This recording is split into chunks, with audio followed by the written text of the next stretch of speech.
पाकिस्तान के खिलाफ सुपर 4 मुकाबले में आया कुलदीप यादव, विराट कोहली, लोकेश राहुल का खौफनाक तूफान। पहले विराट कोहली, लोकेश राहुल ने अपनी बल्लेबाजी से पाकिस्तान के गेंदबाजों को धोया। फिर कुलदीप यादव की घातक गेंदबाजी के सामने पाकिस्तान के बल्लेबाजों ने टेके घुटने। इस पूरे मुकाबले का हाईलाइट बताएंगे, वीडियो को आखिर तक जरूर देख लेना। लेकिन उससे पहले अभी तक आपने अपने चैनल को सब्सक्राइब नहीं किया ना, तो चैनल को जल्दी से सब्सक्राइब कर ले और बेल आइकन को प्रेस कर दे ताकि आप क्रिकेट की कोई लेटेस्ट अपडेट बिल्कुल मिस ना करें। और यदि आप भारतीय टीम की धमाकेदार जीत से खुश है, साथ ही विराट कोहली, लोकेश राहुल और कुलदीप यादव को खतरनाक खिलाड़ी मानते हैं, तो वीडियो को दिल से लाइक जरूर कर देना। हमने इस वीडियो का लाइक टारगेट रखा है 1000 लाइक्स। तो दोस्तों इस मुकाबले की शुरुआत करते हैं। इस मुकाबले में टॉस जीता बाबर आजम ने पहले गेंदबाजी करने का फैसला किया। इस फैसले से रोहित शर्मा खुश हुए क्योंकि खुद बल्लेबाजी ही करना चाह रहे थे। ओपनिंग में रोहित शर्मा शुभमन गिल मैदान पर उतरे, जहां छठी ही बॉल पर शाहिन अफरीदी को रोहित शर्मा ने गगनचुंबी छक्का लगाकर बताया कि आज रोहित फॉर्म में है। वहीं पहले ओवर की 5वीं बॉल पर नसीम शाह को रोहित शर्मा ने एक शानदार चौका जड़ दिया।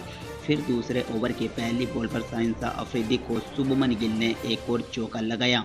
फिर दूसरे ओवर की दूसरी बॉल पर शाहिन अफरीदी को शुभमन गिल ने एक और गजब का चौका जड़ दिया।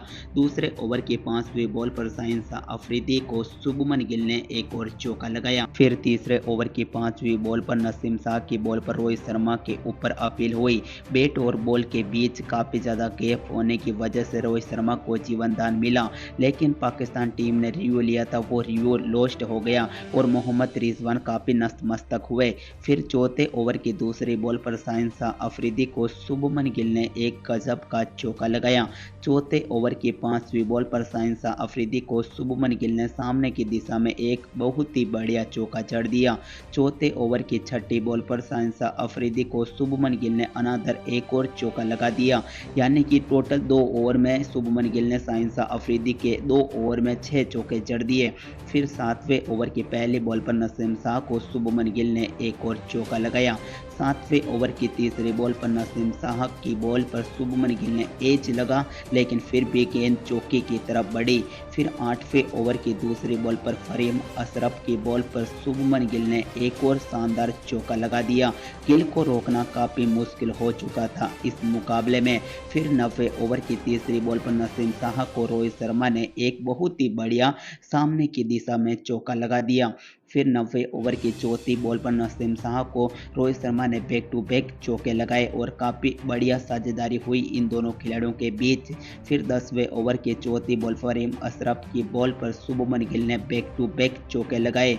11वें ओवर की छठी बॉल पर हारिस रऊफ की बॉल पर रोहित शर्मा ने एक बहुत ही बढ़िया चौका लगा दिया। ये चौका लगाते ही पाकिस्तान की टीम बिल्कुल बैकफुट पर आ गई। 12वें ओवर की तीसरी बॉल पर शादाब खान को शुभमन गिल ने सिंगल लिया और अपने 50 रन को पूरा किया। इस बहुत ही बड़े प्रेशर वाले मुकाबले में शुभमन गिल ने एक बहुत ही बढ़िया पारी खेली और अपने 50 रनों को पूरा कर लिया। फिर 12वें ओवर की चौथी बॉल पर शादाब खान को रोहित शर्मा ने गगनचुंबी छक्का लगा दिया। 12वें ओवर की 5वीं बॉल पर शादाब खान को बैक टू बैक 2 छक्के रोहित शर्मा द्वारा देखने को मिले। फिर 12वें ओवर की छठी बॉल पर शादाब खान को रोहित शर्मा ने एक और शानदार चौका लगाया और पहले ही ओवर में 19 रन बटोर लिए। फिर 13वें ओवर की तीसरी बॉल पर फाइट के 5 रन मिले क्योंकि पीछे कीपर से बॉल रुकी नहीं और चौका मिल गया। 14वें ओवर की पहली बॉल पर शादाब खान को रोहित शर्मा ने गगनचुंबी छक्का लगा दिया। ये छक्का लगाने के बाद रोहित शर्मा ने अपने 50 रन को पूरा किया। रोहित शर्मा को रोकना इस मुकाबले में काफ़ी मुश्किल हो चुका था। पाकिस्तान का हर एक गेंदबाज ट्राई कर रहा था कैसे ना कैसे करके खिलाड़ी आउट हो जाए, लेकिन ऐसा नहीं हो पा रहा था। पाकिस्तान की हर एक चाल से 2 कदम आगे थे दोनों ही बल्लेबाज। इन दोनों की ऐसी ही घातक बल्लेबाजी को देखने के बाद इन दोनों खिलाड़ियों के बीच 100 रन की साझेदारी भी पूरी हो गई। फिर दोस्तों 16वें ओवर की चौथी बॉल पर शादाब खान की अच्छी वापसी हुई। शुरुआत में रोहित शर्मा ने बिल्कुल इनके ऊपर टूट पड़े थे, लेकिन अच्छी वापसी होते हुए रोहित शर्मा को आउट कर पवेलियन की ओर भेज दिया। रोहित शर्मा ने 49 गेंद पर 56 रन बनाए, 6 चौके 4 छक्के इन्होंने अपनी पारी में लगाए। भारतीय टीम का पहला विकेट रोहित शर्मा के रूप में गिरा जब तक भारतीय टीम 121 रन नहीं बना पाई। लेकिन दोस्तों बल्लेबाजी करने फिर विराट कोहली मैदान पर उतर चुके थे, लेकिन अगले ही ओवर में 17वें 29वें ओवर की 5वीं बॉल पर शाहिन शाह अफरीदी ने शुभमन गिल को आउट कर पवेलियन की ओर भेज दिया। अग्गा सलमान ने काफ़ी बढ़िया कैच किया। इस मुकाबले में शुभमन गिल ने आक्रामक 52 गेंद पर 58 रन की पारी खेली। 10 चौके शामिल थे। यहाँ शुभमन गिल के रूप में भारतीय टीम का दूसरा विकेट 123 रन के स्कोर पर गिरा। फिर दोस्तों बल्लेबाजी करने मैदान पर उतरे केएल राहुल, साथ दिया विराट कोहली का। इन दोनों खिलाड़ियों के बीच अच्छी साझेदारी हुई। 19वें ओवर की 5वीं बॉल पर शाहिन शाह अफरीदी को लोकेश राहुल ने एक बहुत ही बढ़िया चौका जड़ दिया। फिर 23वें ओवर की 3री बॉल पर हारिस रफ को लोकेश राहुल ने एक और शानदार चौका लगाया। इस तरह दोस्तों लोकेश राहुल और विराट कोहली के बीच 38 गेंद पर 24 रन की साझेदारी हुई। 24.1 ओवर बल्लेबाजी करते हुए भारतीय टीम ने 147 रन बनाए 2 विकेट के नुकसान पर। उसके बाद दोस्तों जोरदार तरीके से बारिश हुई और मुकाबले में शुरुआत के दिन बारिश नहीं रुकी तो फिर दूसरे दिन यानी कि रिजर्व डे के दिन मुकाबला खेला गया। विराट कोहली और लोकेश राहुल फिर से बल्लेबाजी करने के लिए मैदान पर उतरे, जहां 27वें ओवर की 3री बॉल पर नसीम शाह को विराट कोहली ने चौका जड़ दिया। लेकिन 27वें ओवर की 6ठी बॉल पर नसीम शाह की बॉल पर विराट कोहली के ऊपर पाकिस्तान के कप्तान ने अपील की, लेकिन बैट और बॉल के काफ़ी ज़्यादा गैप होने की वजह से विराट कोहली को जीवनदान मिला और पाकिस्तान का रिव्यू भी खराब हो गया। फिर 29वें ओवर की दूसरी बॉल पर शाहिन शाह अफरीदी को लोकेश राहुल ने एक बहुत ही बढ़िया चौका जड़ दिया। फिर 30वें ओवर की पहली बॉल पर इफ्तिकार अहमद को लोकेश राहुल ने गगनचुंबी छक्का लगा दिया। बहुत ही बड़ा छक्का जो कि स्टेडियम के बाहर जाके गिरी गेंद। फिर 30वें ओवर की दूसरी बॉल पर इफ्तिकार अहमद को लोकेश राहुल ने एक बहुत ही खूबसूरत कवर ड्राइव लगाया। 32वें ओवर की चौथी बॉल पर इफ्तिकार अहमद को लोकेश राहुल ने चौका जड़ा तो 32वें ओवर की 6ठी बॉल पर इफ्तिकार अहमद को विराट कोहली ने चौका लगा दिया। उसके बाद 33वें ओवर की पहली बॉल पर फेम अशरफ को केएल राहुल ने सिंगल लिया और अपने 50 रनों को भी पूरा कर लिया। फिर 33वें ओवर की 3री बॉल पर फरीम अशरफ को केएल राहुल ने एक बेहद ही खूबसूरत चौका लगाया। 34वें ओवर की पहली बॉल पर शादाब खान को लोकेश राहुल ने एक शानदार चौका जड़ दिया। लोकेश राहुल की कमबैक इनिंग काफ़ी ज़बरदस्त रही। पाकिस्तान के हर एक गेंदबाज को पेलने में कामयाब रहे। 34वें ओवर की दूसरी बॉल पर शादाब खान को लोकेश राहुल ने गगनचुंबी छक्का जड़ दिया। बहुत ही बड़ा छक्का जो कि स्टेडियम के बाहर जाके गिरी गेंद। शादाब खान भी हैरान हो गए। उसके बाद 34वें ओवर की चौथी बॉल पर शादाब खान की बॉल पर विराट कोहली ने एक सिंगल ही ले पाए। फिर 37वें ओवर की पहली बॉल पर फरीम अशरफ की बॉल पर विराट कोहली ने एक बेहद ही खूबसूरत शानदार चौका लगा दिया। फिर 38वें ओवर की 3री बॉल पर शादाब खान को विराट कोहली ने सिंगल लिया और अपने 50 रनों को पूरा किया। इन दोनों खिलाड़ियों के बीच 100 रनों की साझेदारी भी पूरी हो चुकी थी क्योंकि लाजवाब प्रदर्शन किया। फिर 39वें ओवर की पहली बॉल पर फरीम अशरफ को विराट कोहली ने बहुत ही खूबसूरत चौका लगा दिया। उसके बाद 39वें ओवर की दूसरी बॉल पर डबल लिया विराट कोहली ने। फिर 41वें ओवर की 6ठी बॉल पर शाहिन शाह अफरीदी को लोकेश राहुल ने एक बेहद ही खूबसूरत चौका लगा दिया। यानी कि लोकेश राहुल और विराट कोहली की इस इनिंग को देखने के बाद बाबर आजम खुद भी हैरान हो गए।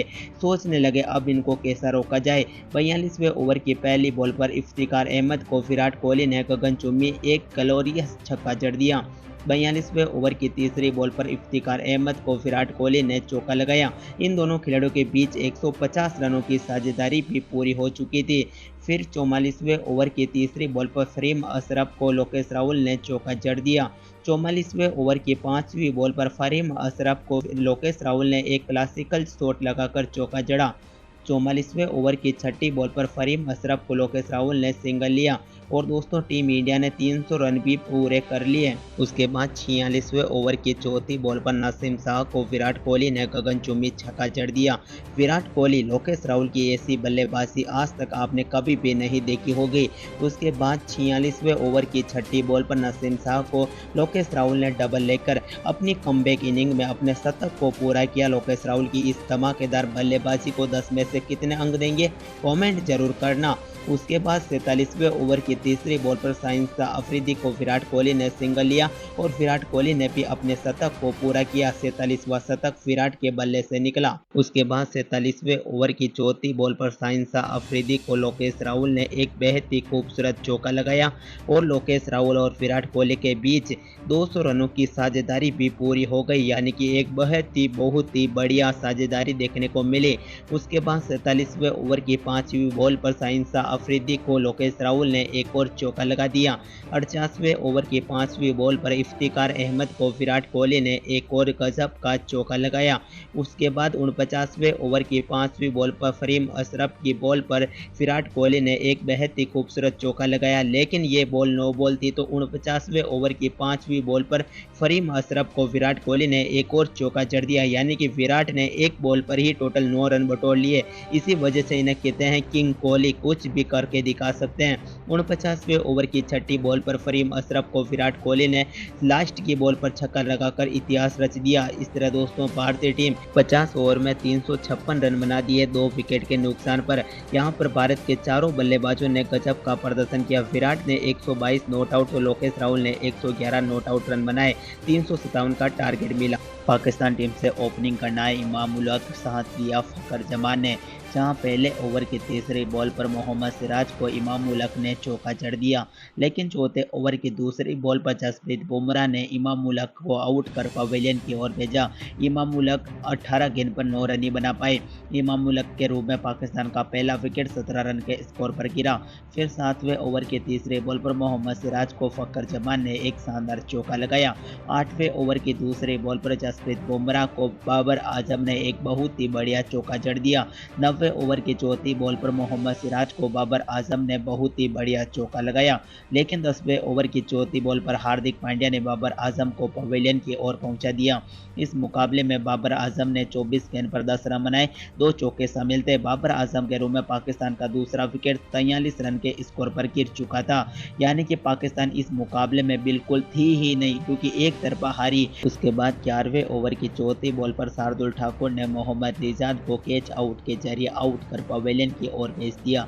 इस मुकाबले में मोहम्मद रिजवान ने 5 गेंद पर 2 रन बनाए। मोहम्मद रिजवान के रूप में पाकिस्तान टीम का तीसरा विकेट 47 रन के स्कोर पर गिर चुका था। फिर 13वें ओवर की तीसरी बॉल पर शार्दुल ठाकुर को अग्गा सलमान ने चौका जड़ दिया। 18वें ओवर की तीसरी बॉल पर हार्दिक पांड्या को फखर जमान ने एक और शानदार चौका लगाया, लेकिन 19वें ओवर की दूसरी बॉल पर कुलदीप यादव ने फखर जमान को पवेलियन की ओर पहुंचाया। फखर जमान 50 गेंद पर 27 रन बना पाए, 2 चौके शामिल थे। फखर जमान के रूप में पाकिस्तान का चौथा विकेट 77 रन के स्कोर पर गिर चुका था, यानी कि पाकिस्तान की टीम बिल्कुल काफ़ी खराब मूड में बल्लेबाजी कर रही थी। फिर 22वें ओवर की दूसरी बॉल पर रविंद्र जडेजा को अग्गा सलमान ने एक बहुत ही बढ़िया चौका लगा दिया। 23वें ओवर की छठी बॉल पर कुलदीप यादव ने अग्गा सलमान को एलबीडब्ल्यू के जरिए आउट कर पवेलियन की ओर भेज दिया। अग्गा सलमान 32 गेंद पर 23 रन बना पाए। अग्गा सलमान के रूप में पाकिस्तान का 5वां विकेट 96 रन के स्कोर पर गिर चुका था। फिर दोस्तों 27वें ओवर की चौथी बॉल पर कुलदीप यादव ने सदाब खान को पवेलियन की ओर पहुंचाया। शार्दुल ठाकुर ने उड़कर कैच किया। इस मुकाबले में शादाब खान 10 गेंद पर 6 रन बना पाए। शादाब खान के रूप में पाकिस्तान टीम का छठा विकेट 110 रन के स्कोर पर गिर चुका था। उसके बाद 29वें ओवर की दूसरी बॉल पर कुलदीप यादव को इफ्तिकार अहमद ने एक शानदार चौका लगाया, लेकिन 29वें ओवर की तीसरी बॉल पर कुलदीप यादव ने इफ्तिकार अहमद को कॉट एंड बोल्ड आउट कर पवेलियन की ओर भेज दिया। इस मुकाबले में इफ्तिकार अहमद 35 गेंद पर 23 रन बना पाए। इफ्तिकार अहमद के रूप में पाकिस्तान टीम का 7वां विकेट 119 रन के स्कोर पर गिर चुका था 29.3 ओवर बल्लेबाजी करते हुए। उसके बाद 31वें ओवर की दूसरी बॉल पर कुलदीप यादव को शाहिन अफरीदी ने एक चुम्मी छक्का लगा दिया। उसके बाद 31वें ओवर की छठी बॉल पर कुलदीप यादव ने फहीम अशरफ को आउट कर पवेलियन की ओर भेज दिया। इस मुकाबले में 12 गेंद पर 4 रन बना पाए फहीम अशरफ के रूप में पाकिस्तान का 8वां विकेट 128 रन के स्कोर पर गिर चुका था। फिर दोस्तों पाकिस्तान के 2 बड़े बल्लेबाज नासिम शाह और हारिस अब चोट की वजह से बल्लेबाजी करने नहीं आए और पाकिस्तान की टीम 32 ओवर में 128 रन के स्कोर पर ऑल आउट हो गई। भारतीय टीम ने इतिहास की सबसे बड़ी जीत दर्ज कर ली है। 228 रन की बहुत ही बड़ी जीत मिलने के बाद भारतीय टीम पॉइंट्स टेबल में तो नंबर 1 पर आ ही चुकी है, लेकिन पाकिस्तान को तो तगड़ा झटका लगा ही है, क्योंकि अब आने वाले मुकाबले पाकिस्तान के लिए काफ़ी महत्वपूर्ण मुकाबले होंगे। लेकिन भारतीय टीम के लिए खुशियाँ ही खुशियाँ हैं। धन्यवाद दोस्तों, वीडियो को पूरा देखने के लिए धन्यवाद, लाइक करें।